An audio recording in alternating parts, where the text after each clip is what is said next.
Hari itu, Yesus sedang bersama dengan murid-muridnya. Setelah makan malam di suatu rumah, lalu Yesus mengajak mereka semua pergi ke sebuah tempat lain. Hari sudah malam, mungkin orang-orang lain sudah pada tidur. Yesus dan murid-muridnya masih bangun dan masih berjalan ke suatu tempat. Ternyata Yesus mengajak murid-muridnya ke sebuah taman. Ada apa ya malam-malam ke taman? Di taman kan sudah gelap. Kira-kira mengapa ya Yesus mengajak mereka ke taman malam-malam begini? Yuk, coba kita lihat dalam kitab Matius. Kitab Matius mencatat apa yang Yesus lakukan di taman itu bersama murid-muridnya. Coba kita buka di dalam kitab Matius 26 ayat 36. Kakak akan bacakan untuk kalian.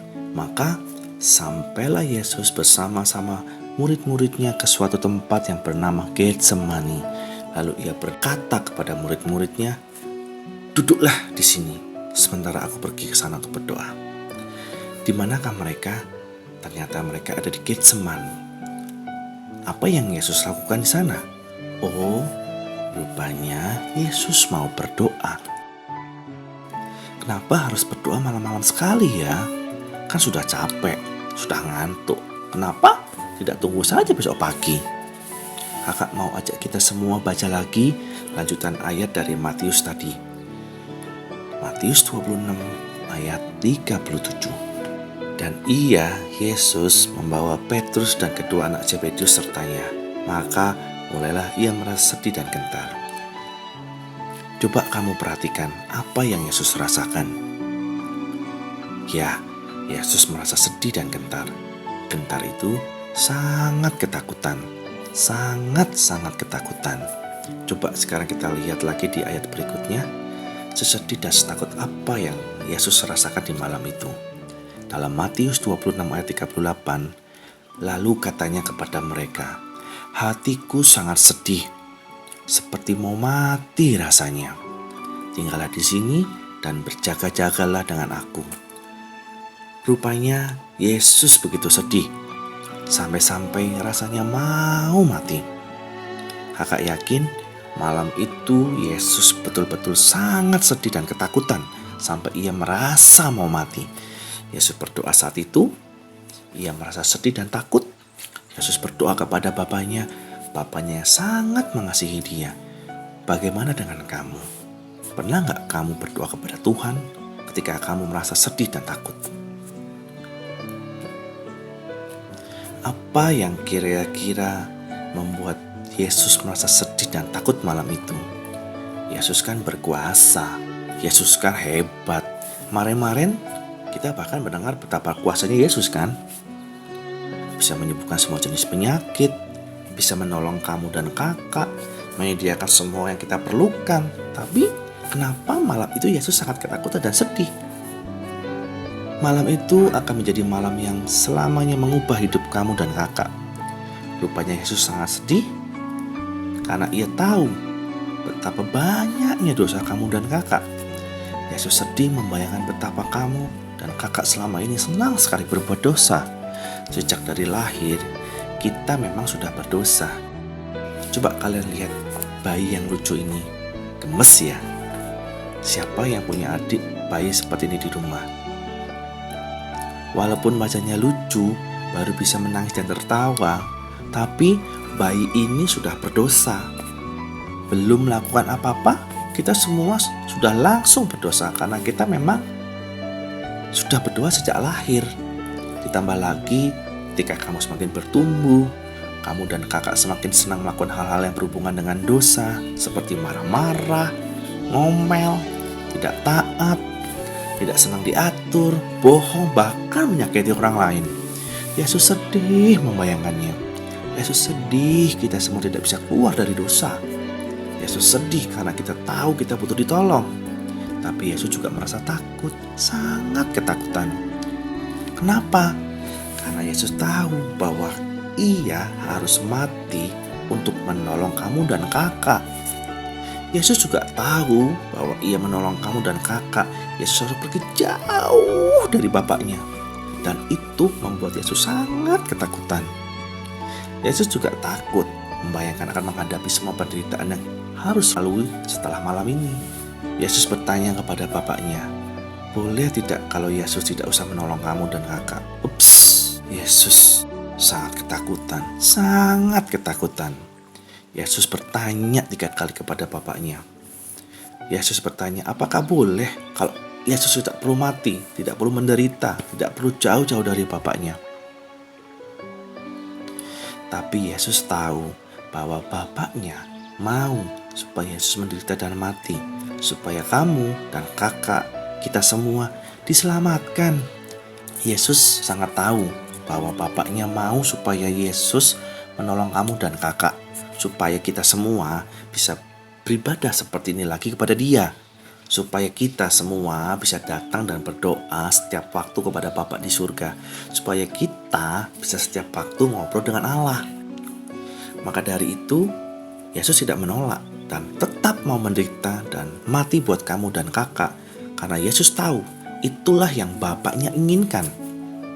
Yesus menyerahkan kepada Bapaknya, lalu Ia bangkit dan berdiri dan mengajak murid-muridnya untuk pergi dari situ. Tiba-tiba ada serombongan besar orang datang, sangat ramai dan banyak jumlahnya. Mereka tidak hanya datang dalam rombongan yang besar, tapi mereka membawa pedang dan pentung. Kalau kira-kira ada rombongan besar yang datang membawa pedang dan pentung, menurutmu mereka sedang merencanakan apa ya?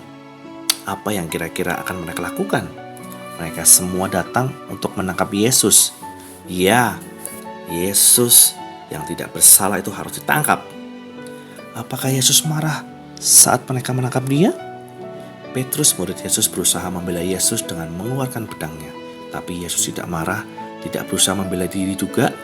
Yesus tahu Ia memang harus ditangkap karena itulah yang jadi keinginan Bapaknya, yaitu untuk menyelamatkan kamu dan kakak. Bisakah Yesus memberontak? Sangat bisa. Kenapa tidak? Yesus sangat berkuasa dan hebat. Tidak ada yang lebih hebat dari Yesus. Walaupun orang-orang itu membawa pedang, tapi di hati Yesus ada kamu dan kakak, dan Yesus mau menolong kamu dan kakak. Coba siapa di sini yang mau menerima Yesus di dalam hatimu sebagai juru selamatmu? Apa sih juru selamat itu? Juru selamat itu adalah satu-satunya yang bisa menyelamatkan, satu-satunya yang bisa menolong. Papa dan mamamu tidak bisa membebaskan kamu dari dosa. Hanya Yesus yang bisa. Siapa yang hari ini mau menerima Yesus di dalam hatimu sebagai juru selamatmu, kakak akan berdoa buat kamu. Adik-adik sekalian, siapkan hatimu, mari kita berdoa. Tuhan Yesus, kami bersyukur buat pengorbanan-Mu karena Engkau begitu mengasihi kami. Kami anak-anak-Mu siap menerima Engkau menjadi juru selamat kami yang sanggup membebaskan kami dari dosa. Engkaulah satu-satunya penolong kami. Berkati anak-anak-Mu sepanjang minggu ini ya Tuhan. Berikan hikmat, kesehatan, perlindungan, dan penyertaan yang daripada-Mu. Terima kasih Tuhan. Di dalam nama Tuhan Yesus kami berdoa. Amin. Halo teman-teman, saatnya SPA. Hari ini kita mau melengkapi ayat. Kita ambil ayatnya dari Matius 28 ayat 6. Kita buka Alkitab bersama-sama ya teman-teman. Kita lengkapi ayat berikut ini. Inilah ayat yang harus kita lengkapi. Buka Alkitabnya ya teman-teman.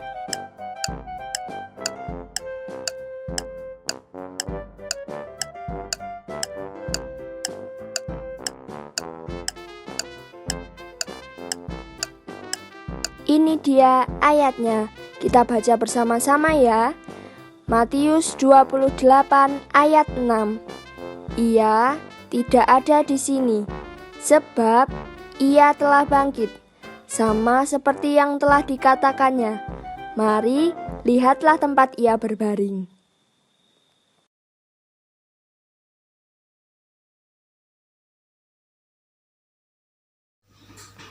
Shalom teman-teman. Hari ini kita berjumpa kembali. Setelah kita dengar cerita tentang Tuhan Yesus, tiba saatnya kita akan membuat craft ya. Craftnya apa ya hari ini? Pertama-tama teman-teman sediakan dulu kertas putih. Terus beberapa kertas berwarna yang kita potong bentuk panjang, alat tulis, gunting, lem, dan krayon atau pensil warna. Caranya bagaimana ya teman-teman? Coba kita perhatikan semuanya di sini ya. Pertama, kita buat pola dulu. Nah, polanya seperti ini dulu, satu ya.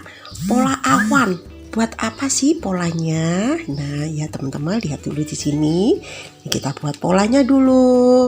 Pola awan yang pertama, terus yang kedua, kita buat pola berbentuk rumah. Nah, 2 sudah polanya. Setelah itu, polanya kita beri warna menggunakan krayon. Nah, kita beri warna menggunakan krayon yang sudah disiapkan tadi. Nah, setelah itu kita beri warna yang bagus ya teman-teman. Kita beri warna yang bagus. Tara, seperti ini. Nah, nih. Situ. Terus kita gunting. Setelah kita beri warna jangan lupa digunting. Nah, terus setelah itu, nah pola awannya juga kita gunting seperti ini. Nah, ayat sepa yang teman-teman tadi sudah pelajari, kita tulis di tengah-tengah awannya. Nah, kita tulis seperti itu teman-teman. Setelah itu apa yang harus kita lakukan? Nah, coba lihat. Setelah itu, setelah kita tulis, kita tempel. Nah, tempel seperti ini teman-teman. Nah, kita gabung jadi 2. Nah, kita gabung ya. Loh, terus kalau umpama aku nggak punya kertas berwarna bagaimana? Nah, nggak usah kecil hati teman-teman. Teman-teman bisa buat pola seperti ini. Nah, pola terus kita beri warna.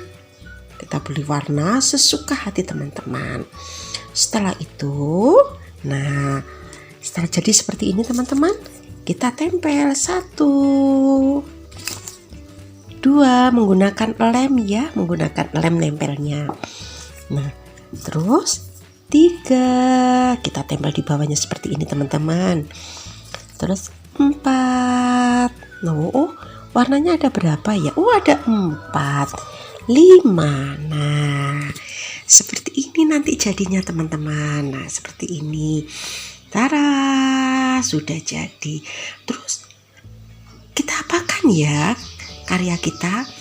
Kita beri lubang di sebelah sini. Nah, kita beri lubang ya. Terus nanti kita pasang tali. Pasang tali.